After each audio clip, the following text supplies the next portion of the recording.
يوم يفر المرء من أخيه وأمه وأبيه وصاحبته وبنيه হাসরের ময়দানে জাহান্নামের আগুনে সন্তানটা জ্বলবে, মা কিছুই করতে পারবে না, মা কিছুই বলবে না। নিজের আপন ভাইটা ভাই থেকে আলাদা হয়ে যাবে, নিজের বোন বোনকে ভুলে যাবে, মা সন্তান ভুলে যাবে, সন্তান পিতাকে ভুলে যাবে। এ বাবা, কেউ কাউকে পরিচয় দিবে না।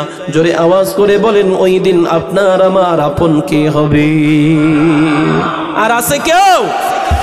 মুসলমান, এই যে আল্লাহ তাআলা জানায় দেয়, গোলাম বিপদে পড়ে আমাকে ডাকো, আল্লাহ আমাকে বাঁচাও।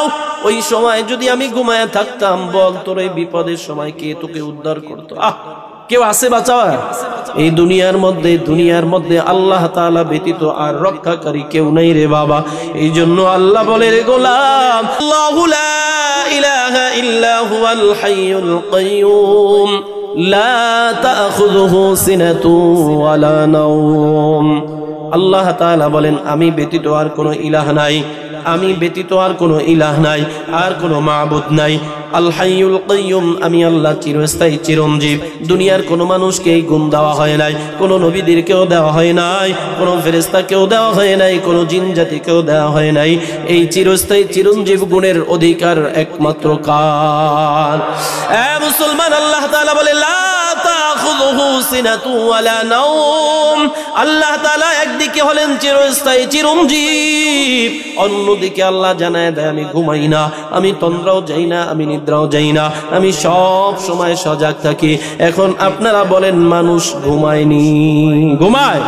এই যে এখন রাত্র কয়টা বাজে? 11টা বাজে নাই। কিছুক্ষণ পরে দেখবেন কেউ এবারে ঘুমাইতেছে।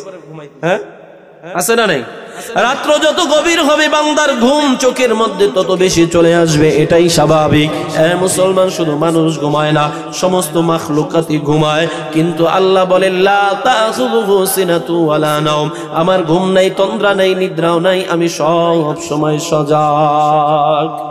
এবার পয়গম্বর মুসা আলাইহিস সালাম ডেকে বলে, আল্লাহ, তুমি বলো তুমি নাকি ঘুমাও না, আমি বিশ্বাস করি, তবে আমি বাস্তবে দেখতে চাই তুমি কেমনে ঘুমাও না। এবার আল্লাহ তাআলা জানায় দেয়, পয়গম্বর, এইটা যদি জানতে চাও তাহলে 1 নম্বর পরীক্ষা তোমার দিতে হবে। কি পরীক্ষা দিব? আল্লাহ কয়, তুমি বাড়িতে গিয়া একটা গ্লাস নিবা, গ্লাসের মধ্যে পানি ভরবা, পানি ভরার পর ওই পানিটা দাঁড়ায় থাকবা। তবে শর্ত হলো পয়গম্বর, ওই গ্লাস থেকে যেন একটা ফোঁটা পানি জমিনের মধ্যে পড়ে না যায়। কি শর্ত? পানি যেন পড়ে না যায়। ইব্রাহিম নবী, মুসা নবী, এটা কোনো ব্যাপার হইল? কি বলেন? এক রাত্র না ঘুমাইয়া থাকা এটা কোনো ব্যাপার? ব্যাপার না। তবে মাঝে মাঝে তো এরকম একটু তন্দ্রা আসে। কি বলেন, আসে কিনা? এবার পয়গম্বর মুসা আলাইহিস সালাম বাড়িতে গেলেন, ঈশার নামাজ আদায় করার পর হাতের মধ্যে একটা লাঠি নিলেন, অন্য হাতে গ্লাস নিয়ে দাঁড়ায় রইলেন। আল্লাহ, তাকায় দেখো, আমি পানি নিয়ে দাঁড়ায় রইলাম, পানি কিন্তু পড়ে না। আল্লাহ কয়, দাঁড়ায় থাকো, রাত্রের এখনো অনেক বাকি। মুসলমান, রাত্র যত গভীর হয় তত বান্দার ঘুম বাড়ে। এরপরে মসজিদে গেল, বান্দার ঘুম বাড়ে কি বাড়ে না?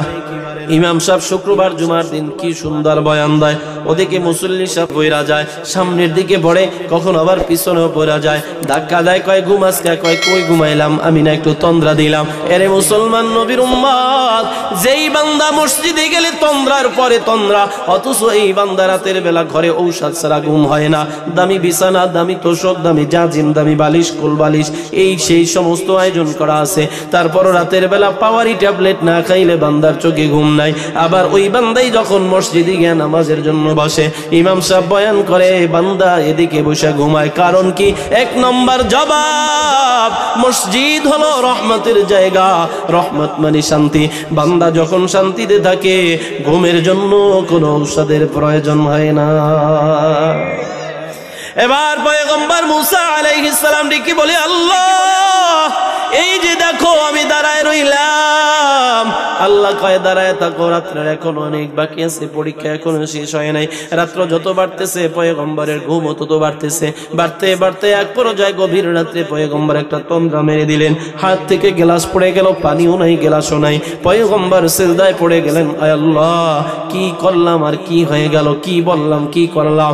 এবার আল্লাহ তাআলা জানায় দেয় পয়গম্বর আমি আল্লাহ একটা গ্লাস পানির পরিচালক না, একটা গ্লাসের পরিচালক না, আমি আল্লাহ 7 তবক জমিনের পরিচালক। এই ভালো করে শুনেন, 7 তবক জমিনের পরিচালক কি?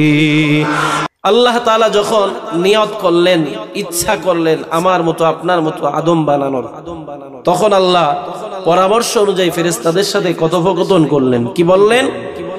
وَإِذْ قَالَ رَبُّكَ لِلْمَلَائِكَةِ إِنِّي جَاعِلٌ فِي الْأَرْضِ خَلِيفَةً। আল্লাহ তাআলা জানাইলেন, ও ফেরেশতার দল, আমি আল্লাহর মনের চাহাত, মনের ইচ্ছা, দুনিয়ার জমিনে আমি কিছু প্রতিনিধি বানাবো, খলিফা বানাবো। কি জন্য? ফেরেশতারা জবাব দিলেন, আল্লাহ দুনিয়ার মধ্যে যাদেরকে আপনি খলিফা হিসাবে পাঠাবেন, প্রতিনিধি বানাবেন, তারা দুনিয়ায় গিয়া মারামারি করবে, কাটাকাটি করবে, হিংসা বিভেদ ছড়াবে। কিছু বানানোর দরকার নাই, আপনার ইবাদতের জন্য আমরাই যথেষ্ট। কথাটা বলছেন ফেরেশতারা। কিন্তু আল্লাহ তাআলা জানাইলেন, এই ফেরেশতার দল, আমি আল্লাহর ইচ্ছা দুনিয়াতে কিছু প্রতিনিধি বানাবো, খলিফা বানাবো। ফেরেশতারা যখন না বলে দিলেন, আল্লাহ তাআলা সরাসরি জবাব দিয়ে দিলেন, ইন্নী আ'লামু মা লা তা'লামুন। আল্লাহ তাআলা জবাব দিয়ে দিলেন, আমি যা জানি তোমরা কেউ তা জানো না। মুসলমান, দুনিয়ার মধ্যে যত মানুষের যত জ্ঞান, যত ইলম, এই যে জ্ঞান আর এই ইলম দেওয়ার মালিক কে? ওই আল্লাহ তাআলার জানা নাই এমন কোন বিষয় তার কাছে আসেনি। জোরে বলেন। বান্দা গোপনে কি করো, গোপনে কি বলো, রাতের আধারে কি করো, রাতের আধারে কি বলো, কেউ না জানলেও জোরে বলেন কে জানে। এবার আল্লাহ তাআলা জানা দিলেন, ও ফেরেশতার দল, আমি যা জানি তোমরা তা জানো না। আমার ইচ্ছা আমি বানাবো, আদম বানাইলেন।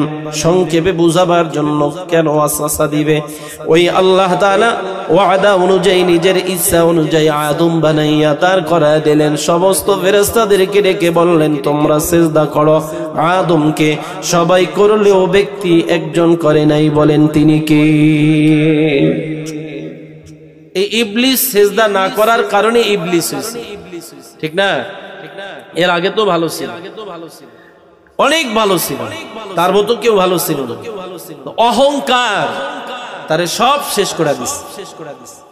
আল্লাহ তাআলা জিজ্ঞেস করলেন, ইবলিস কেন আদমকে সিজদা করলি না? ইবলিস জবাব দিল, আল্লাহ তোমার বনি আদম তুমি বানাইছো মাটির দ্বারা, আমাকে বানাইছো আগুনের দ্বারা। মাটির স্বভাব হলো নিচের দিকে নিমজ্জিত হয়ে যাবে, আগুনের স্বভাব হলো উপরের দিকে প্রজ্বলিত হবে। আয় আল্লাহ, আমি আগুনের তৈরি হয়ে কখনো মাটির তৈরি আদমকে সিজদা করতে পারি না। আল্লাহ কয়, সবাই মানলো, তুই মানলি না, যা যা আমার কথা যে মানবে না তারে আমি হালাক করে দিব, ধ্বংস করে দিব। জান্নাতের মতো নিয়ামত তোমার থেকে, তোর থেকে বঞ্চিত করে দিলাম, তুই জান্নাত আর কোনোদিন পাবি না।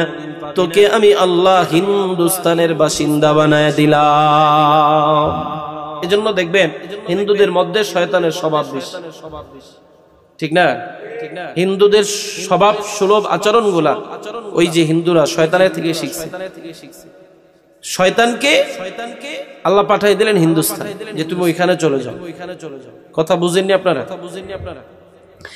এবার যখন তাকে হালাক করে দেওয়া হলো, ধ্বংস করে দেওয়া হলো, ইবলিস ডেকে বলে, আয় আল্লাহ এতদিনের সাধনা আমার, এত ইবাদত করলাম, এত আমল করলাম, আমাকে কি কিছুই দিবা না? আল্লাহ তাআলা কয়, তুই কি চাও? কয়, বেশি কিছু চাই না, 3টা জিনিস চাই। 1 নম্বর, রব্বি আনজিরনি ইলা ইয়াউমি ইবআসুন। আল্লাহ গো, তুমি আমাকে অনির্দিষ্ট কালের জন্য হায়াত দিয়ে দাও, এমন একটা ভিসা দাও যেই ভিসার মেয়াদ কোনোদিন শেষ হবে না। আল্লাহ কয় ইন্নাকা মিনাল মুনজারিন, যা তোরে আমি অনির্দিষ্ট কালের জন্য হায়াত দিয়ে দিলাম। খুশি হয়ে গেছে, খুশি হয়ে গেছে। কি বলেন, মুরব্বীদেরকে যদি এখন ঘোষণা করা হয় আপনাদের হায়াত 100 বছর করে বাইরে গেছে, এলাকার মুরব্বীরা কি আর মুরব্বী থাকবে? বাড়ির যে পোলাপান রেখে আর একটা বিয়ে কর, কারণ তবে আরো 100 বছর বাঁচবো, নতুন জীবন শুরু করতে চাই। কি ঠিক না চাচা? কারণ হায়াত পাইলে কে না খুশি হয়? আমিও তো খুশি। আমরা তো সবাই দুনিয়াতে বাঁচতে চাই, কেউ মরতে চাই না, ঠিক কিনা বলেন? এবার হায়াত পেয়ে শয়তান বড় খুশি হয়ে গেল। এবার আল্লাহ কি বলে, ইবলিস বল তোর 2 নম্বর চাওয়াটা কি? আল্লাহ কয় চা আমার কাছে, আমি দিয়ে দিবে। ইবলিস বলেন আল্লাহ গো, তুমি আমাকে এমন একটা শক্তি দাও যেখানে বান্দার ব্লাড সার্কুলেশন হয়, রক্ত সঞ্চালন হয়, আমি যেন বান্দার রক্তে মাংসে ঢুকা ওয়াসওয়াসা দিতে পারি। লাভ কি? বলে বান্দাকে জাহান্নামে নেওয়া সহজ হয়ে যাবে। আল্লাহ কয় তুই পারবি না, বান্দা আমার কাছে ক্ষমা চাইবে, আমি আল্লাহ বান্দাকে ক্ষমা করে জান্নাতি বানায় দিব। আল্লাহ তাআলা কি বলেন, ইবলিস আমার বান্দার হায়াত 60 বছর 70 বছরের জিন্দেগি, 60 বছর 70 বছরের মধ্যে গোলাম 30 বছর গুনাহ করছে। 30 বছর গুনাহ করার পর ওই যে মাহফিলের ময়দানে গিয়া শেষ মুনাজাত ধরে আমি আল্লাহর কাছে হাত তুলে বলছে, রব্বানা যালামনা আনফুসানা ওয়া ইল্লাম তাগফির লানা ওয়া তারহামনা লানাকুনান্না মিনাল খাসিরিন। আল্লাহ তাআলা কি বলে, ইবলিস আমার গোলাম নিজে অন্যায় করার পর, অপরাধ করার পর যখন অনুতপ্ত হয়ে যাবে, আমি আল্লাহর কাছে বিনয় হয়ে যাবে, নিজের গুনার কথা বলে আমার কাছে যখন এই কথা বলে ক্ষমা চাইবে, এই দোয়াটা পাঠ করবে। দোয়াটা পাঠ করতে মাত্র সময় লাগবে 30 সেকেন্ড। আমি আল্লাহ ওয়াদা করলাম বান্দার 30 বছরের গুনাহ আমি আল্লাহ 30 সেকেন্ডের দোয়ার মাধ্যমে মাফ করে দিব। আল্লাহ তাআলা জানায় দিলেন, ইবলিস আমার বান্দা 30 বছর গুনাহ করবে, 40 বছর গুনাহ করার পর বান্দা শুধু এতটুকু কথা বলবে, আল্লাহ আমি ভুল করছি আর করব না, আমি অন্যায় করছি আর করব না, আমি তোমার কাছে ক্ষমা চেয়ে নিলাম, আমার জীবনে আমি আর কোনো গুনাহ করব না। আল্লাহ কয় এই কথাটা জবান দিয়া বল, আমি আল্লাহ তোর অতীতের সব গুনাহ মোচন করে দিব। মুসলমান, এবার আল্লাহ তাআলা এই কথা বলার পর ইবলিসের মুখটা মলিন হয়ে গেল। কি ব্যাপার? কয় আল্লাহ আপনি পাওয়ার দিলেন আবার সিনায় নিলেন। কয় এজন্যই আমি আল্লাহ, তুই ইবলিস, তুই তোর কাজ ওয়াসওয়াসা দিবি, বান্দা গুনাহ করবে, গুনাহ করার পরে আমার কাছে ক্ষমা চাইবে, বান্দার কাজ গুনাহ করা, আমার কাজ ক্ষমা করা। সুবহানাল্লাহ। মুসলমান, এবার আল্লাহ তাআলার কাছে ডেকে বলে, আল্লাহ 3 নম্বর চাওয়া, আমাকে তুমি সুস্থতার জিন্দেগি দিয়া দাও। কি চাইছে? আমরা চাই না? আমি চাই, বিশেষ করে আমি চাই, আমার আর ভালো লাগতেছে না, সুস্থতার জিন্দেগি চাই। কি চাই? আল্লাহ তাআলা কি বলে, ইবলিস সুস্থতার জিন্দেগি দিয়া কি করবি? কয় আল্লাহ হায়াত দিলে লম্বা চওড়া, এবার বাঁচতে হলে তো সুস্থতা লাগবে, যদি পুরা বানায় দাও দুর্বল হয়ে যায়, তোমার বান্দাকে খোসাকে মারবে। কয় আল্লাহ তোমার বান্দা কি খোসা মারবো, ওয়াসওয়াসাও দিব। এইগুলো 1 নম্বর।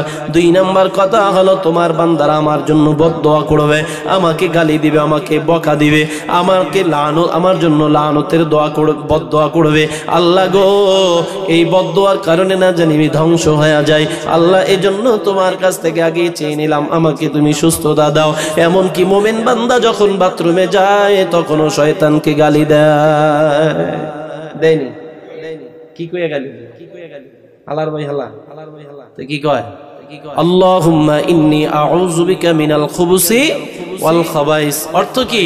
ওই যে খবিস বললাম, এই খবিসটাকে বুঝে আইছিনি কথা? মুসলমান, একজনের নাম কতগুলা, আব্দুর রহমান, আব্দুল করিম, মায়ের রাখছে, চাচায় রাখছে, দাদায় রাখছে, হাস করে রাখছে। ইবলিসের নাম আমরাও তো হাস করে রাখছি। 1 নম্বর ইবলিস, শয়তান, খবিস। কয়টা হইলো? এই শয়তান কে? ইবলিস। ইবলিস খবিস, আবার শয়তান। কথা বুঝে আইছে তো? এবার আল্লাহ তাআলা ডেকে বলে ইবলিস কি করবি? কয় আল্লাহ সুস্থতা দাও, ওয়াসওয়াসা দিব। তোমার বান্দা আমাকে বাথরুমে গেলেও বকবে, তার মানে বাথরুমে যখন বান্দা যায় তখন আল্লাহর কাছে শয়তানের থেকে পানা চায়, ওখানে গেলেও ওয়াসওয়াসা। হ্যাঁ মুসলমান, এই যে তিনটা জিনিস আল্লাহর কাছ থেকে চায়া নিল দোয়ার মাধ্যমে। আল্লাহ জীবনে অনেক আমল করলাম, অনেক ইবাদত করলাম, সবগুলা তো বন্ধ করে দিলা, বরবাদ করে দিলা, এখন কি আমার কিছুই হবে না? কয় আল্লাহ আল্লাহ বলে তোরে তিন জিনিস দিয়া দিলাম। তিন জিনিস দিয়া আল্লাহ তাআলা তাকে জান্নাত থেকে বের করে দিল, ফেরেশতাদের দপ্তর থেকে নামটা কাইটা দিল। ভালো আর নাই, এবার ইবলিস খারাপ হয়ে গেল।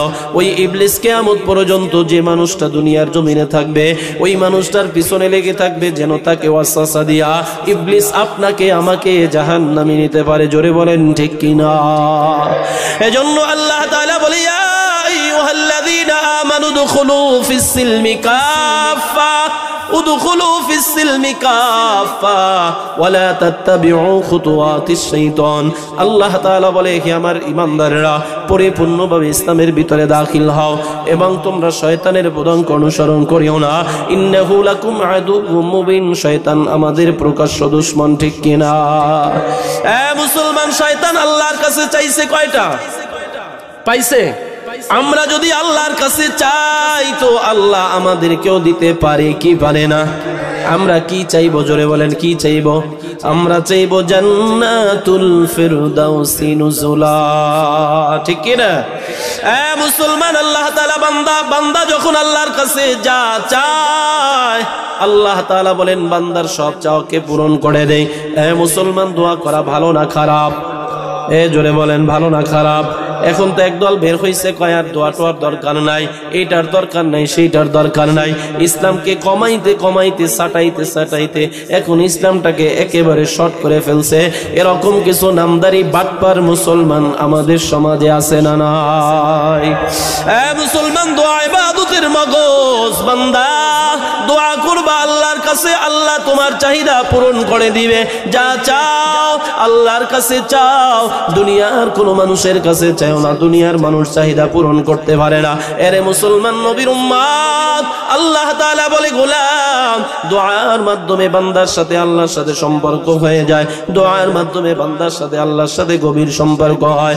দোয়ার মাধ্যমে আল্লাহ তাআলার কাছ থেকে তার চাহিদাগুলো পূরণ করায় নেয়। দোয়ার মাধ্যমে বান্দা আল্লাহর কাছ থেকে তার সমস্ত সমস্যার সমাধান করায় থাকে। নবীরাও দোয়া করছে, ওলিরাও দোয়া করছে, পীর বুজুর্গরাও দোয়া করছে, এমনকি আদম নবীও দোয়া করছে, পয়গম্বর মুসা নবীও দোয়া করছে, এমনকি আপনার আমার কলিজার টুকরা নবী মুহাম্মদুর রাসূলুল্লাহ তিনিও দোয়া করছে, ঠিক কিনা? মুসলমান, যেই নবী আদম নবীর দোয়া যে আল্লাহ কবুল করছে সেই আল্লাহ আছে না নাই? আসেনি? বিশ্বাস হয়? আমাদের নবীর দোয়া যে আল্লাহ কবুল করছে ওই আল্লাহ আছে। এখন যদি আমরা আল্লাহর কাছে কিছু চাই, ওই আল্লাহ আমাদের দোয়া কবুল করার ক্ষমতা রাখে কি রাখে না? আল্লাহ তাআলা জানায় দেয় হুয়াল হাইয়্যু লা ইলাহা ইল্লা হুয়া ফাদউহু মুখলিসিনা লাহুদ্দিন আলহামদুলিল্লাহি রাব্বিল আলামিন। আল্লাহ তাআলা বলে গোলাম তোমাদের রব চিরঞ্জীব, তোমাদের রব দয়ালু। খাঁটি ইবাদতের মাধ্যমে তোমরা ওই আল্লাহকে ডাকো, তাকে স্মরণ করো। আলহামদুলিল্লাহি রাব্বিল আলামিন। জোরে আওয়াজ করে বলেন সমস্ত প্রশংসা কার জন্য? আরো জোরে বলেন না কার জন্য? এবার আল্লাহ নবী বলেন ক্বালান নবী সাল্লাল্লাহু আলাইহি ওয়াসাল্লাম ইন্না রাব্বাকুম হাইয়ুন কারীম يستحي من عباده إذا رفع يديه أن يردهما صفرا। আল্লাহ নবী বলে উম্মত, আল্লাহ নবী বলেন আল্লাহ তাআলা জানায় দেয় গোলাম তোমাদের রব চিরঞ্জীব, তোমাদের রব দয়ালু। কোন আল্লাহর বান্দা যখন আল্লাহর কাছে হাত তুলে কোনো কিছু চায় তো আল্লাহ তাকে খালি হাতে ফিরায় দিতে লজ্জাবোধ করে। জোরে আওয়াজ করে বলুন সুবহানাল্লাহ। এই যে আয়াত আর হাদিসের মধ্যে আল্লাহ বলেন আমার কাছে চাও। কার কাছে চাও? চাওয়ার জন্য উদ্বুদ্ধ করলেন কে? দোয়া কবুলের প্রতিশ্রুতি দিলেন কে? আপনার কথা বুঝতেছেন তো? এই দুই আয়াত, এই এক আয়াত এবং এক হাদিসের মধ্যে দুইটা বিষয় উল্লেখযোগ্য। এক নাম্বার, আল্লাহ তাআলা দোয়া করার জন্য উদ্বুদ্ধ করেছেন। 2 নম্বর দোয়া কবুলের প্রতিশ্রুতি দিয়েছেন। এগুলো একটা বিষয়। আর একটা বিষয় হলো আল্লাহ তাআলা চিরঞ্জীব। আল্লাহ কি চিরঞ্জীব? বুঝেন চিরঞ্জীব কারে কয়? যার কোনো ক্ষয় নাই, আগেও যেমন ছিলেন এখনো আছেন, ভবিষ্যতেও। আল্লাহ তাআলা বলেন আল্লাহু লা ইলাহা ইল্লা হুয়াল হাইয়ুল কাইয়্যুম লা তাখুযুহু সিনাতুন ওয়ালা নাওম। আল্লাহ তাআলা বলেন আমি ব্যতীত আর কোনো ইলাহ নাই, আমি ব্যতীত আর কোনো ইলাহ নাই, আর কোনো মাবুদ নাই। আল হাইয়ুল কাইয়্যুম, আমি আল্লাহ চিরস্থায়ী চিরঞ্জীব। দুনিয়ার কোনো মানুষকে এই গুণ দেওয়া হয় নাই, কোনো নবীদেরকেও দেওয়া হয় নাই, কোনো ফেরেশতাকেও দেওয়া হয় নাই, কোনো জিন জাতিকেও দেওয়া হয় নাই। এই চিরস্থায়ী চিরঞ্জীব গুণের অধিকার একমাত্র কার? মুসলমান, আল্লাহ তাআলা বলে লা তাখুযুহু সিনাতু ওয়ালা নাওম। আল্লাহ তাআলা একদিকে হলেন চিরস্থায়ী চিরঞ্জীব, অন্যদিকে আল্লাহ জানায় দেয় আমি ঘুমাই না, আমি তন্দ্রাও যাই না, আমি নিদ্রাও যাই না, আমি সব সময় সজাগ থাকি। এখন আপনারা বলেন মানুষ ঘুমায়নি? ঘুমায়। এই যে এখন রাত্র কয়টা বাজে? 11টা বাজে নাই। কিছুক্ষণ পরে দেখবেন কেউ এবারে ঘুমাইতেছে। হ্যাঁ, আছে না নাই? রাত্র যত গভীর হবে বান্দার ঘুম চোখের মধ্যে তত বেশি চলে আসবে, এটাই স্বাভাবিক। মুসলমান, শুধু মানুষ ঘুমায় না, সমস্ত মাখলুকাতই ঘুমায়। কিন্তু আল্লাহ বলেন লা তাখুযুহু সিনাতু ওয়ালা নাওম, আমার ঘুম নাই, তন্দ্রা নাই, নিদ্রাও নাই, আমি সব সময় সজাগ। এবার পয়গম্বর মুসা আলাইহিস সালাম ডেকে বলে আল্লাহ তুমি বলো তুমি নাকি ঘুমাও না, আমি বিশ্বাস করি, তবে আমি বাস্তবে দেখতে চাই তুমি কেমনে ঘুমাও না। এবার আল্লাহ তাআলা জানায় দেয় পয়গম্বর এইটা যদি জানতে চাও তাহলে 1 নম্বর পরীক্ষা তোমার দিতে হবে। কি পরীক্ষা দিব? আল্লাহ কয় তুমি বাড়িতে গিয়া একটা গ্লাস নিবা, গ্লাসের মধ্যে পানি ভরবা, পানি ভরার পর ওই পানিটা দাঁড়ায় থাকবা, তবে শর্ত হলো পয়গম্বর ওই গ্লাস থেকে যেন একটা ফোঁটা পানি জমিনের মধ্যে পড়ে না যায়। কি শর্ত? পানি যেন পড়ে না যায়। ইব্রাহিম নবী, মুসা নবী, এটা কোনো ব্যাপার হইল? কি বলেন? এক রাত্র না ঘুমাইয়া থাকা এটা কোনো ব্যাপার? ব্যাপার না। তবে মাঝে মাঝে তো এরকম একটু তন্দ্রা আসে। কি বলেন, আসে কিনা? এবার পয়গম্বর মুসা আলাইহিস সালাম বাড়িতে গেলেন। এশার নামাজ আদায় করার পর হাতের মধ্যে একটা লাঠি নিলেন, অন্য হাতে গ্লাস নিয়ে দাঁড়ায় রইলেন। আল্লাহ তাকায় দেখো আমি পানি নিয়ে দাঁড়ায় রইলাম, পানি কিন্তু পড়ে না। আল্লাহ কয় দাঁড়ায় থাকো, রাত্রের এখনো অনেক বাকি। মুসলমান, রাত্র যত গভীর হয় তত বান্দার ঘুম বাড়ে। এরপরে মসজিদে গেল, বান্দার ঘুম বাড়ে কি বাড়ে না? ইমাম সাহেব শুক্রবার জুমার দিন কি সুন্দর বয়ান দেয়, ওদিকে মুসল্লি সাহেব বইরা যায়, সামনের দিকে পড়ে, কখন আবার পিছনেও পড়া যায়, ধাক্কা দেয়, কয় ঘুম আজকে, কয় কই ঘুমাইলাম আমি না, একটু তন্দ্রা দিলাম। এরে মুসলমান, নবীর উম্মত, যেই বান্দা মসজিদে গেলে তন্দ্রার পরে তন্দ্রা, অথচ এই বান্দা রাতের বেলা ঘরে ঔষধ ছাড়া ঘুম হয় না, দামি বিছানা, দামি তোষক, দামি জাজিম, দামি বালিশ, কোল বালিশ, এই সেই সমস্ত আয়োজন করা আছে, তারপরও রাতের বেলা পাওয়ারি ট্যাবলেট না খাইলে বান্দার চোখে ঘুম নাই। আবার ওই বান্দাই যখন মসজিদে গিয়ে নামাজের জন্য বসে, ইমাম সাহেব বয়ান করে, বান্দা এদিকে বসে ঘুমায়। কারণ কি? 1 নম্বর জবাব, মসজিদ হলো রহমতের জায়গা, রহমত মানে শান্তি। বান্দা যখন শান্তিতে থাকে ঘুমের জন্য কোনো ঔষধের প্রয়োজন হয় না। এবার পয়গম্বর মুসা আলাইহিস সালাম ডেকে বলে আল্লাহ এই যে দেখো আমি দাঁড়ায় রইলাম। আল্লাহ কয় দাঁড়ায় থাকো, রাত্রের এখনো অনেক বাকি আছে, পরীক্ষা এখনো শেষ হয় নাই। রাত্র যত বাড়তেছে পয়গম্বরের ঘুম তত বাড়তেছে, বাড়তে বাড়তে এক পর্যায়ে গভীর রাত্রে পয়গম্বর একটা তন্দ্রা মেরে দিলেন, হাত থেকে গ্লাস পড়ে গেল, পানিও নাই গ্লাসও নাই। পয়গম্বর সিজদায় পড়ে গেলেন, আয় আল্লাহ কি করলাম আর কি হয়ে গেল, কি বললাম কি করলাম। এবার আল্লাহ তাআলা জানায় দেয় পয়গম্বর আমি আল্লাহ একটা গ্লাস পানির পরিচালক না, একটা গ্লাসের পরিচালক না, আমি আমি আল্লাহ সাত তবক জমিনের পরিচালক। এই ভালো করে শুনেন, সাত তবক জমিনের পরিচালক কি? আল্লাহ তাআলা বলে আমি সাতটা জমিনের পরিচালক, সাত আসমানের পরিচালক।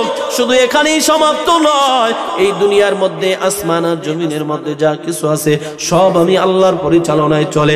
আমি আল্লাহ যদি একটা মুহূর্তের জন্য ঘুমাইতাম, একটা মুহূর্তের জন্য তন্দ্রা দিতাম, একটার সাথে আরেকটার সংঘর্ষ হইয়া সব কিছু এলোমেলো হইয়া যেত, কোনোটার কোনো তালমিল থাকতো না। ঠিক কি না?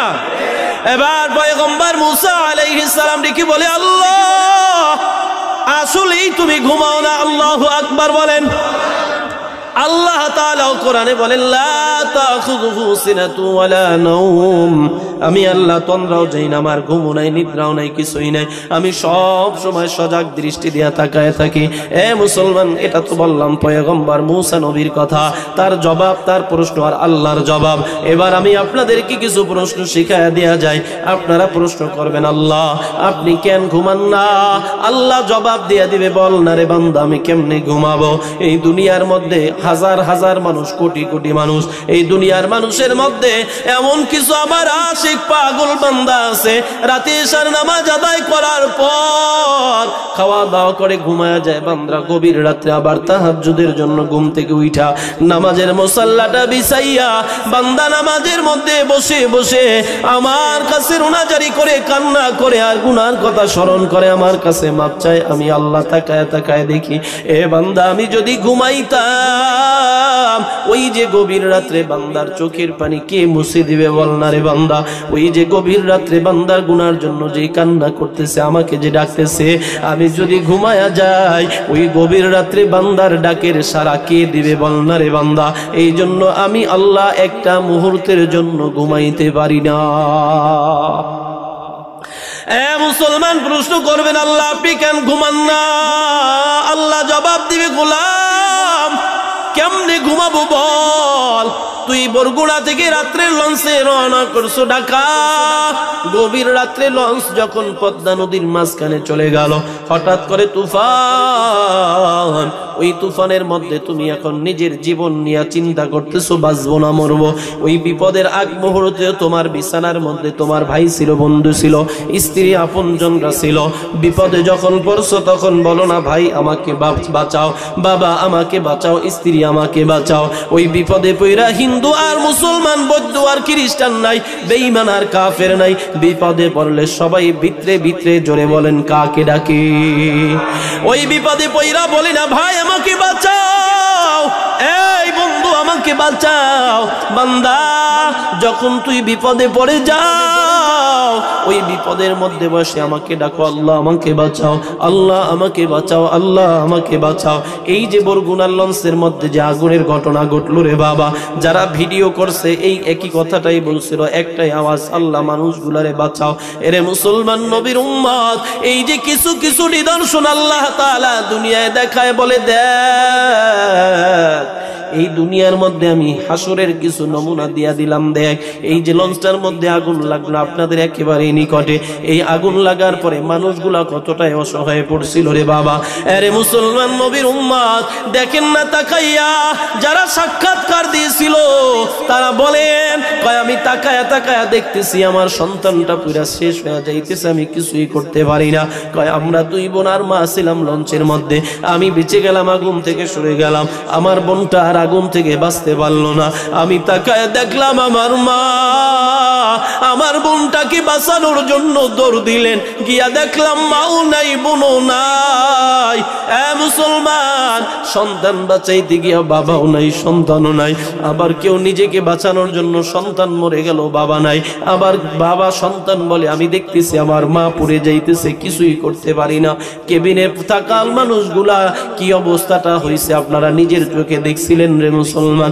আল্লাহ তাআলা বুঝায় দেয় গোলাম, ওই যে হাসরের ময়দানে ঠিক এমন একটা অবস্থা হবে, ইয়াউমা ইয়াফিরুল মারউ মিন আখি ওয়া উম্মিহি ওয়া আবি ওয়া সাহিবাতিহি ওয়া বানি। হাসরের ময়দানে জাহান্নামের আগুনে সন্তানটা জ্বলবে, মা কিছুই করতে পারবে না, মা কিছুই বলবে না। নিজের আপন ভাইটা ভাই থেকে আলাদা হয়ে যাবে, নিজের বোন বোনকে ভুলে যাবে, মা সন্তান ভুলে যাবে, সন্তান পিতাকে ভুলে যাবে। এ বাবা, কেউ কাউকে পরিচয় দিবে না।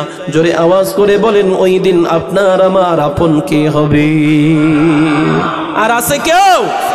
এ মুসলমান, এই যে আল্লাহ তাআলা জানায় দেয়, গোলাম বিপদে পড়ে আমাকে ডাকো, আল্লাহ আমাকে বাঁচাও। ওই সময় যদি আমি ঘুমায় থাকতাম, বল তোর এই বিপদের সময় কে তোকে উদ্ধার করতো? কেউ আছে বাঁচাওয়া? এই দুনিয়ার মধ্যে আল্লাহ তাআলা ব্যতীত আর রক্ষাকারী কেউ নাই রে বাবা।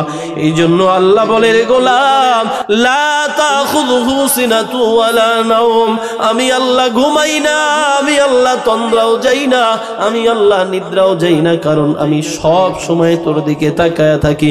কখন তুই আমাকে ডাক দিবি আর আমি তোর ডাকে সাড়া দিব, এটাই আমার কাজ। এই জন্য আমি আল্লাহ একটা মুহূর্তের জন্য ঘুমাইতে পারি না। এ মুসলমান, বিপদ থেকে রক্ষা করার ক্ষমতা কার? জোরে আওয়াজ করে বলেন। সব সময় আমরা চাইবো কার কাছে?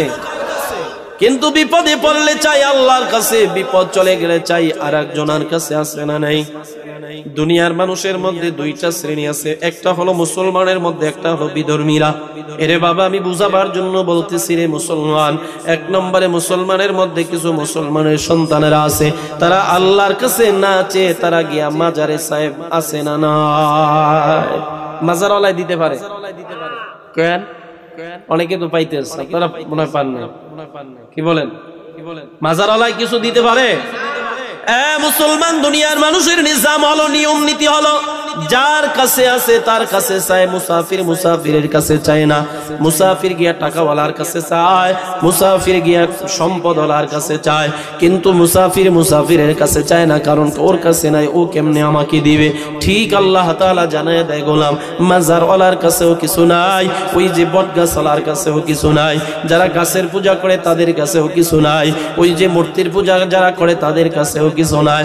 যার কাছে আছে, জোরে আওয়াজ করে বলেন, তিনি কি? ইয়া আইয়ুহান নাস আনতুমুল ফুকারাউ ইলাল্লাহ।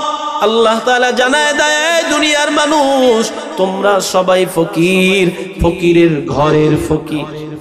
কে বলেন? সম্পদের মালিক কে? আল্লাহ তাআলা বলে, আমার কাছে চাও। যে কথা বললাম, মুসলমানেরা চায় মাজারে, মাজারওয়ালার কাছে গিয়া বলে, বাবা তোমার দরবারে আমি গরু দিলাম, ছাগল দিলাম, ভেড়া দিলাম, পারলে কুত্তাটাও দিয়া দিব। বিশেষ করে মহিলারা, ও মা, আমি তোমাকে বলতেছি, মহিলা যাদের সন্তান হয় না, তারা মাজারে গিয়া বাবার কাছে, বাবার মাজারে সিজদা দেয় আর বলে, বাবা আমার সন্তান নাই, একটা সন্তানের ব্যবস্থা করে দাও। নাউজুবিল্লাহ। বাড়িতে গিয়ে কই? ইব্রাহিম নবী কার কাছে চাইছিল? হ্যাঁ, নাকি মাজারে চাইছিল? ওই সময় তো মাজার ছিল না, তো চাই নাই কেন? কারণ মাজারওয়ালা দিতে। ইব্রাহিম নবীর বয়স বাড়তে বাড়তে ৮৬ কিংবা ৯০ বছরের বুড়া গো এই পাওয়ার থাকে। হ্যাঁ, আল্লাহ চাইলে পারে না? আল্লাহ চাইলে মরা গাছে ফুল ফুটায়, মরা গাছে ফল ধরাই দিতে পারে, পারে কি পারে না? এবার ইব্রাহিম নবী ৮৬ কিংবা ৯০ বছর বয়সের সময় আল্লাহর কাছে দোয়া করতেছে, রব্বি হাবলি মিনাস সালিহিন। আল্লাহর কাছে দোয়া করছে, আল্লাহ দোয়া কবুল করলেন। আল্লাহ তাআলা শেষ বয়সে একটা সন্তান দিয়া দিলেন।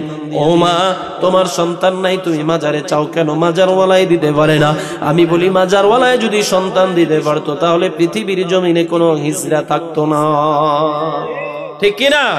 কারণ হিজদারাও চাইতো, বাবা আমার তো সন্তান নাই, একটা সন্তানের ব্যবস্থা করে দাও। চাইলে হিজদারও দিয়া দিতে পারতো, কারণ যেহেতু পারবে না, তো কাউকেই দিতে পারবে না। চাইবো কার কাছে? এ গেল মুসলমানের অবস্থা। মুসলমানেরা যায় না, মাজারে যায় না। আপনাদের দিকে মাজার মনে হয় নাই? আসেনি? কি কন? এই দেশে মাজার থাকে কেমনে? মাজার গিয়া দেখবেন সিলেটে অভাব নাই, মাজার গিয়া দেখবেন চট্টগ্রাম অভাব নাই, মানে কদমে কদমে মাজার। কথা বুঝছেন? কদমে কদমে মাজার পাওয়া যায়। আর মানুষও আছে, কারণ ভালো জায়গায় মানুষ কম, খারাপের মধ্যে মানুষ, ওই যে এই জন্যই তো শুরুতে বলছি এত কিছু হইতেছে, তারপরও আগের থেকে মানুষের সংখ্যা খারাপের দিকে বেশি, ঠিক কিনা বলেন?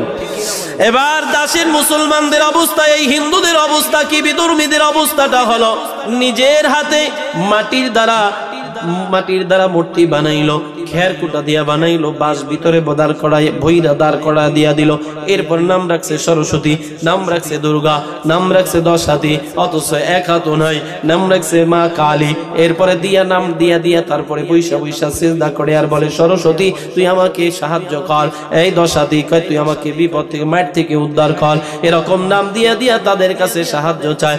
বলেন তো মুসলমান মাজার ওয়ালায় মূর্তিওয়ালারা কোনোদিন কোনো মানুষের চাহিদা পূরণ করতে পারবেনি? কারণ হলো তারা অসহায়। কতটা অসহায় আল্লাহ তাআলা বলেন লাহু দাওয়াতুল হক ওয়াল্লাযীনা ইয়াদউনা মিন দুনিহি লা ইস্তাজীবুনা লাহুম বিশাইইন ইল্লা কাবাসিদি কাফাইহি ইলাল মাই লিয়াবলুগা ফাহু ওয়া মা হুয়া বিবালিগি। আল্লাহ তাআলা জানায় দেয় একমাত্র হকের আহ্বান তোমাদের রবের। দুনিয়ার মানুষ, আমি আল্লাহকে বাদ দিয়ে তোমরা যাদেরকে ডাকতেছো, আমি বানায় বলতেছি না, কোরআনের আয়াত, তোমরা আমাকে বাদ দিয়ে যাকে ডাকো, যাদের পূজা করো, তারা তোমাদের ডাকের সাড়া দিতে পারবে না, তারা তোমাদের কোনো উপকারও করতে পারবে না। তাদের উদাহরণটা আল্লাহ তাআলা এভাবে জানায় দেয়, কোনো মানুষ যদি পানির কাছে গিয়া হাত বাড়ায় সামনে দিয়া বলে পানি রে তুই আমার মুখের মধ্যে চলে আয়, কোনোদিন পানি তার মুখে যাবে না। আল্লাহ কয় মূর্তির অবস্থাটাও তেমন, তারা তোমার জন্য কোনো কিছুই করতে পারবে না। অন্য আয়াতে আল্লাহ তাআলা আরো সুন্দর করে বুঝায় দেয়, আল্লাহ তাআলা পৃথিবীর সমস্ত মানুষকে উদ্দেশ্য করে বলে ইয়া আইয়ুহান নাস দুরিবা মাসালুন ফাসতামিউ লা, হে দুনিয়ার মানুষেরা খুব মনোযোগ সহকারে শোনো, আমি তোমাদের জন্য একটা উপস্থাপনা, তোমাদের জন্য একটা উদাহরণ তোমাদের সামনে পেশ করলাম, খুব মনোযোগ সহকারে বিষয়টা তোমরা খেয়াল করো। আল্লাহ তাআলা বলেন আল্লাযীনা লা ইয়াদউনা মা'আল্লাহি ইলাহান আখারা ওয়া লা ইয়াকতুলুনা আন-নাফসা আল্লাতী হারামাল্লাহু ইল্লা বিল হক। আল্লাহ তাআলা বলেন ওয়াল্লাযীনা ইয়া আইয়ুহান নাস দুরিবা মাসালুন ফাসতামিউ লা ইন্নাল্লাযীনা তাদউনা মিন দুনিল্লাহি লা ইয়াখলুকু যুবাবান ওয়া লা ইজতামাউ লা ওয়া ইন ইয়াসলুবুহুমুয যুবাবু শাইয়্যান লা ইস্তানকিযুহু মিনহু দুআফাত তালিব ওয়াল মাতলুব। আল্লাহ তাআলা বলেন হে দুনিয়ার মানুষ খুব মনোযোগ সহকারে শোনো, উদাহরণটা কি দিয়েছে। আল্লাহ তাআলা বলেন যাদের পূজা করো, যাদের উপাসনা করো, যাদেরকে ডাকো, তারা তোমাদের কোনো কাজে আসবে না, উপকারেও আসবে না। তাদেরকে যদি বলা হয় তোমরা আল্লাহ তাআলার একটা ক্ষুদ্র মাখলুক মাছি তৈরি করে দেখাও, আপনারা জোরে আওয়াজ করে বলেন সমস্ত পৃথিবীর মূর্তি যদি একত্রিত হয়ে চেষ্টা করে একটা মাছি বানাবে, বলেন তো কোনোদিন সেটা সম্ভব হবে? এদের কথা বাদ দিলাম, এবার আমি আসেন আমরা পৃথিবীর সমস্ত কারিগর, সমস্ত ইঞ্জিনিয়ার, সমস্ত বিজ্ঞানী বৈজ্ঞানিক সবাই মিলে যদি চেষ্টা করে একটা সিদ্ধান্তে উপনীত হয় যে আমরা আজ একটা আল্লাহ তাআলার মাখলুক পিপিলিকা বানাবো, কি বলেন? মনে হয় পারবেন? জোরে বলেন কোনোদিন সম্ভব হবে না। এরে মুসলমান নবীর উম্মত, আল্লাহ তাআলা বলে গোলাম এই যে মূর্তিদেরকে আমি বললাম একটা মাছি বানায় দে, না না এটা কখনোই সম্ভব না, পারবে না। তবে আল্লাহ আবার সামনে কি বলে শুনেন, আল্লাহ বলে মাছি বানাবে তো দূরের কথা, তাদের সামনে যেই খাবারগুলা রাখা হয় ওই খাবার যদি মাছি দেখে ফেলে তারা বাধা দিতে পারে না। পারেনি? মূর্তির সামনে খাবার রাখা হয়, বুড়ারাও জানে, তার মানে আপনারাও জানেন, যুবক ভাইরা বেশি জানে। যুবক ভাইরা তোমরা বলো হিন্দুদের মূর্তির সামনে খাবার রাখে না? ওরা যায় তো, কারণ ধর্ম যার যার উৎসব কার কার, এই স্লোগানই তো বিশ্বাসী, নাহলে যাইবে কেন? ধর্ম যার যার উৎসব সবার এই স্লোগানে বিশ্বাসী হয়ে মুসলমানের সন্তানরা হিন্দুদের মূর্তি পূজায় যায় কি যায় না? হিন্দুদের মূর্তি পূজায় যদি না যাইতো তাহলে হিন্দুদের পূজার মধ্যে এত মানুষ আসে কোথা থেকে? আপনারাই জবাব দেন। এদেশে হিন্দুকে এতটাই বেশি হয়ে গেল নাকি? আপনি যাচাই বাছাই করে দেখেন, অর্ধেক মানুষ মুসলমান। মুসলমানের সন্তান হিন্দুদের পূজায় যায়, মূর্তির সামনের খাবারটাকে বরকত মনে করে খেয়ে নেয়। যুবক, আমি তোমাকে বলতেছি, এই যে মূর্তির সামনের রাখা খাবারটা তুমি খাইলা, নিজের তৃপ্তির জন্য খাইলা, অথচ এই খাবারের কারণে তোমার ঈমানটা বরবাদ হয়ে যাইতেছে, একটা বড় তুমি চিন্তা করো না রে ভাই। অথচ তোমার আপন বন্ধু, সেই যে হিন্দুর সন্তান তোমার বন্ধু, তুমি তাদের বাড়িতে মূর্তি পূজায় অংশগ্রহণ করলা, খাইলা, তাকে তুমি দাওয়াত দিবা। এই যে রমজান আসতেছে, রমজানের ঈদের মধ্যে তিনি আমাদের সাথে নামাজ পড়বে, এরপরে আমাদের সাথে যা মন চায় তা আমরা খাওয়াবো, এরপরে কোরবানির নামাজ আমাদের সাথে আদায় করবে, এরপরে কোরবানির গরু জবাই দিবে, তারপরে গরুর গোশত আর রুটি পিঠা তারে খাওয়াবো। এরকম দাওয়াত দিলে কোনো হিন্দুর সন্তান মুসলমানের বাড়িতে আসবেনি, আসবে? আর আমরা দাওয়াত ছাড়াই দৌড়ি।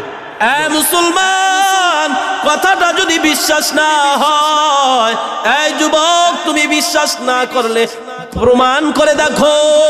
ওই যে হিন্দু বন্ধুটাকে দাওয়াত দিবা, এরপরে বাড়িতে আইনা এক বাটির মধ্যে তুমি গোশত রাখবা, আর এক পাত্রের মধ্যে তুমি কিছু বিষ রাখবা। হিন্দুর বাচ্চাকে বলবেন গরুর গোশত খা, এরপরে দেখবেন ওই প্রয়োজনে বিষ খেয়ে মরে যাবে, হিন্দুর সন্তান গরুর গোশত খাবে না, ঠিক কিনা? কারণ সে তার ধর্মের উপরে অটল আছে, তাদের ধর্মে গরুর গোশত খাওয়া হারাম, ঠিক কিনা? কিন্তু গরুর মুত খাওয়া যায়, ঠিক কিনা? ঠিক কিনা? কথা বলেন, খায় না? দেখেন না, করোনার সময় ইন্ডিয়ায় ওরা ওই প্রস্রাব দিয়ে গোসল করছে, নাউজুবিল্লাহ বলেন। আর ঈমান না থাকলে তারা কি না করতে পারে। এই জন্য ঈমানের বড় দাম, ঠিক কিনা? তার মানে কি, হিন্দুদের মূর্তি কিছু দিতে পারে? আপনারা কথা বলতেছেন না কেন? আমি অসুস্থ মানুষ, আমার দিয়ে চিল্লাইতেছেন, আপনারা চুপচাপ বসে রয়েছেন, খাওয়ানোর আশায় রয়েছেন। তাহলে কথা বলেন, হিন্দুদের মূর্তি পূজায় দিতে পারে? মাজারওয়ালায় উভয় অসহায়, কি বলেন, ঠিক কিনা? মাজারওয়ালায় কার মুখাপেক্ষী? এই মূর্তিদের কথা বাদ, এটা তো মুখাপেক্ষী হওয়ার প্রশ্নই আসে না। এটা তো খেলার পুতুলের মতো, বাচ্চারা কেউ যেমন খেলনা জিনিস বানায়, বানাইয়া আবার মন চাইলে ভেঙে ফেলা দেয়, এটা কার মুখাপেক্ষী হতে পারে? মাটি আল্লাহ তাআলার সৃষ্টি, সেটাকে তারা ব্যবহার করতেছে, এটাকে তারা সিজদা করতেছে, যেটা সম্পূর্ণ কুফরি, সম্পূর্ণ শিরকি, ঠিক না? মুসলমান, মূর্তিরা কতটা অসহায় একটা ঘটনা শুনাই। আবু জাহেলের নাম শুনছেন আপনারা? আবু জাহেল খুব ভালো মানুষ ছিল। আবু জাহেল একবার নেতা মানুষ, তো দাওয়াত দিয়েছে, নেতাজি আমার বাড়িতে আমার মেয়ের বিয়ের অনুষ্ঠান। ঘটনা কিন্তু সত্য, মিথ্যা না। এই ঘটনা শোনার পর রাসূলও হাসছেন, আপনারাও হাসবেন, তবে হা হা করে না, মুস্কি হাসবেন। কি হাসবেন? অনেক হাসির ঠেলা দাঁতের ভিতরের যদি থাকে তাও দেখায় দেয়। আবু জাহেল দাওয়াত করছে, মিস্টার আপনি আমার বাড়িতে দাওয়াত করা হইল, আমার মেয়ের বিয়ে অথবা আমার ছেলের বিয়ে। কয় কি করব? কয় টাকা নিবানি? কয় হয় নিব। কয় তা আমি কি দেব? কয় আপনার যা মন চায় তাই দিয়েন। মুসলমান, যেই দিন অনুষ্ঠান, ঠিক ওই অনুষ্ঠানের সময় এবার আবু জাহেল চিন্তা করতেছে, আমি টাকা পয়সা দিলে তো মানায় না, কারণ আমি এলাকার মধ্যে একজন নামি দামি ব্যক্তি, আমি নিজেই তো আমি একজন পাওয়ারফুল লোক। না না না, সবাই টাকা দিবে, আমি টাকা দিব না, আমি আলাদা কিছু দেওয়ার চিন্তা করলাম। কি দেওয়া যায়? হঠাৎ করে চিন্তা করলেন, আমি একটা খোদা হাদিয়া দিব। কি দিবে? খোদা বুঝেননি? মূর্তি হাদিয়া দিবে। এরপর আবু জাহেল নিজের বানানো হাতের করে, নিজের হাতে বানানো মূর্তিটারে মাথার মধ্যে করে নিয়ে রওনা। যাইতে যাইতে ওই যে মেহমানদের বাড়িতে, মেজবানদের বাড়ির দিকে রওনা করছে। হঠাৎ করে রাস্তার মাঝখানে এসে 1 নম্বরের ব্যাগ হইছে। 1 নম্বরের ব্যাগ হওয়ার পর চিন্তা করতেছে, মাথার মধ্যে খোদা, এই অবস্থায় যদি আমি বৈশা যাই তো বেয়াদবি হবে, জিনিসটা খারাপ দেখা যাবে। খোদাটার এক সাইডে রাইখা আবু জাহেল আর এক জায়গায় গিয়ে 1 নম্বর সারতে বসছে। এই আবু জাহেল বসছে 1 নম্বর সারতে, শব্দ হলে সামনে হবে, কিন্তু তার কানের মধ্যে আওয়াজ আসছে, শব্দ কেমন যেন পিছন থেকে আসতেছে। মাথাটা ঘুরায় দেখতেছে, কুকুর একটা আইসা খোদার গায়ে প্রস্রাব করে দিছে। কি করছে? খোদার গায়ে। কুকুরের স্বভাব হলো, দেখবেন ওই যে কোনো জায়গায় প্রস্রাব করে, ঠিক না? ও একটা জায়গা নির্ধারণ করে, এরপরে এক পা জাগাইয়া তারপরে প্রস্রাব করে। একটা পা কেন জায়গায়? ওর লজ্জাস্থানটাকে হেফাজত করে, ওটা যেন কেউ না দেখে। কিন্তু আমাদের মুসলমানের, আমাদের সন্তানেরাই তারা কুকুরের চেয়েও নিকৃষ্ট, যেখানে মন চায় দাঁড়াইয়া কাজ ছাইরা ফেলা, আছে না নেই? এজন্যই তো আল্লাহ বলে, উলাইকা কালানআম বাল হুম আদাল, ওরা মানুষ বটে কিন্তু চতুষ্পদ জানোয়ারের চেয়েও নিকৃষ্ট, আছে না নাই? কারণ যেই প্যান্ট পরছে এই প্যান্ট পরে বসবে তো দূরের কথা, ওই গুজাই হইতে পারে না। তারপরে কি করবে? দাঁড়ায় দাঁড়ায় প্রস্রাব করে। মসজিদের উজুখানায় লেখা দাঁড়িয়ে প্রস্রাব করবেন না, এখানেও করে। আছে না নাই এরকম ব্যাকেল? আছে না নাই? তুই প্যান্ট ভইরা প্রস্রাব কর।